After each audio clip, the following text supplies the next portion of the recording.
ថ្មកាយសិទ្ធិឬលេខឡាយឬពពុះសម្រិត 1. ការកកើតពីធម្មជាតិមានច្រើនសន្តានច្រើនពណ៌ហើយមានការលូតលាស់ធំបន្តិចម្ដង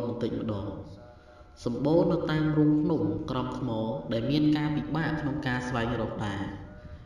2. ក្នុងពេលដែលគេយកវាមករៀបចំប្រើប្រាស់ផ្សេងគេតែងរៀបចំពិធីអញ្ជើញមកក្រៅដោយមានថ្វាយភ្លេងនិងដាក់ដង្វាយ